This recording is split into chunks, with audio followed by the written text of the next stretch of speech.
ರಷ್ಯಾದಿಂದ ಭಾರತಕ್ಕೆ ಎಲ್ಪಿಜಿ.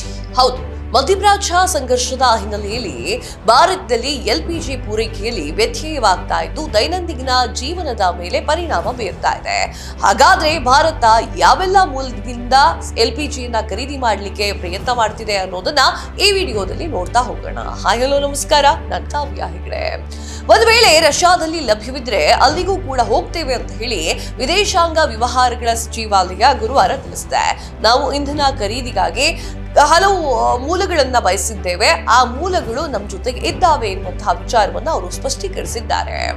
ಗುರುವಾರ ಸುದ್ದಿಗೋಷ್ಠಿ ನಡೆಯುತ್ತೆ. ಆಗ ಸಚಿವಾಲಯದಲ್ಲಿ ವಕ್ತಾರ ರಣದೀಪ್ ಜೈಸ್ವಾಲ್ ಅವರು ಈ ವಿಚಾರದ ಬಗ್ಗೆ ಮಾತನಾಡ್ತಾರೆ. ಗ್ರಾಹಕರ ಅಗತ್ಯವನ್ನ ಪೂರೈಕೆ ರಷ್ಯಾದಿಂದ ಎಲ್ಪಿಜಿ ಖರೀದಿಸುವ ಸರ್ಕಾರ ನಿರ್ಧಾರವನ್ನು ಮಾಡಿದೆ ಅಂತ ಹೇಳಿ ಸ್ಪಷ್ಟಪಡಿಸ್ತಾರೆ.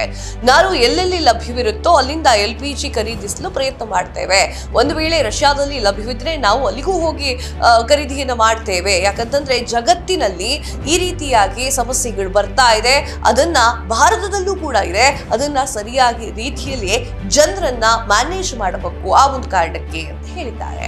ನೆರೆಯ ರಾಷ್ಟ್ರಗಳ ನೆರವಿಗೆ ಭಾರತ ಇದೇ ಸಂದರ್ಭದಲ್ಲಿ ಬಾಂಗ್ಲಾದೇಶ, ಶ್ರೀಲಂಕಾ ಮತ್ತು ಮಾಲ್ಡೀವ್ಸ್ ಸೇರಿದಂತೆ ಇತರ ನೆರೆ ರಾಷ್ಟ್ರಗಳಿಂದಲೂ ಕೂಡ ಇಂಧನ ಪೂರೈಕೆಯಾಗಿ ಈ ಒಂದು ವಿನಂತಿಗಳು ಬಂದಿದೆ ಅಂತ ಹೇಳಿ ವಿದೇಶಾಂಗ ಸಚಿವಾಲಯ ಪುನರುಚ್ಚಾರವನ್ನು ಮಾಡಿದೆ. 2007ರಿಂದಲೇ ಭಾರತವು ವಿವಿಧ ಸಾರಿಗೆ ಮಾರ್ಗಗಳ ಮೂಲಕ ಬಾಂಗ್ಲಾದೇಶಕ್ಕೆ ಡೀಸೆಲ್ ಪೂರೈಕೆ ಮಾಡ್ತಾ ಬಂದಿದೆ. ಬಿಕ್ಕಟ್ಟಿನ ಸಮಯದಲ್ಲೂ ಕೂಡ ದಕ್ಷಿಣ ಏಷ್ಯಾದ ರಾಷ್ಟ್ರಗಳು ಹಾಗೂ ಇತರ ನೆರೆಹೊರೆಯವರಿಗೆ ಸಹಾಯ ಮಾಡುವುದನ್ನು ಮುಂದುವರಿಸಿದೆ ಅಂತ ಹೇಳಿ ರಣದೀಪ್ ಜೈಸ್ವಾಲ್ ಅವರು ತಿಳಿಸಿದ್ದಾರೆ. ತಮ್ಮ ಸ್ವಂತ ಅಗತ್ಯಗಳು, ಸಂಸ್ಕರಣಾ ಸಾಮರ್ಥ್ಯ ಮತ್ತು ಡೀಸೆಲ್ ಲಭ್ಯಗಳ ಗಮನದಲ್ಲಿ ಇಟ್ಕೊಂಡು ನಮ್ಮ ನೆರೆಯ ರಾಷ್ಟ್ರಗಳಿಗೆ ಸಹಾಯವನ್ನು ಮಾಡ್ತಿದ್ದೇವೆ ಅಂತ ಹೇಳಿ ವಿವರಣೆಯನ್ನ ನೀಡಿದ್ದಾರೆ.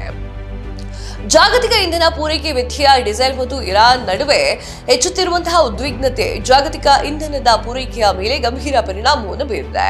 ವಿಶ್ವದ ಒಟ್ಟು ತೈಲದ 1/5 ಭಾಗ ಮತ್ತು ಎಲ್ಪಿಜಿ ಸಾಗಾಣಿಕೆಯ ಗಣನೀಯ ಪಾಲನೆಯಲ್ಲಿ ಹೊಂದಿರುವಂತದ್ದು ಹಾರ್ಮುಜ್ ಜಲಸಂಧಿ. ಈ ಒಂದು ಮಾರ್ಗದಲ್ಲಿ ಯುದ್ಧ ಶುರುವಾದ ನಂತರ ಹಡಗುಗಳ ಸಂಚಾರಕ್ಕೆ ಅಡ್ಡಿಯಾಗಿದೆ.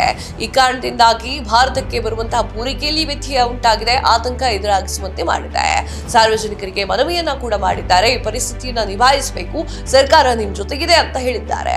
ಎಲ್ಪಿಜಿಯನ್ನ ಮಿತವಾಗಿ ಬಳಸುವಂತೆ ಸಾಧ್ಯವಿದ್ದರೆ ಪರ್ಯಾಯ ಅಡುಗೆ ವಿಧಾನವನ್ನ ಅನುಸರಿಸಿ ಅಂತ ಹೇಳಿ ಮನವಿಯನ್ನ ಮಾಡಿಕೊಂಡಿದ್ದಾರೆ. ಅಡುಗೆ ಅನಿಲದ ಕೊರತೆಯನ್ನ ನೀಗಿಸಲಿಕ್ಕೆ ಮತ್ತು ಕಾಳಸಂತೆ ಅಥವಾ ಅಕ್ರಮ ಈ ಒಂದು ಸಂಗ್ರಹಣವನ್ನ ತೆರೆಯಲಿಕ್ಕೆ ರಾಜ್ಯ ಸರ್ಕಾರ ಕಟ್ಟುನಿಟ್ಟಿನ ಜಾರಿ ಕ್ರಮವನ್ನ ಕೈಗೊಂಡಿದೆ.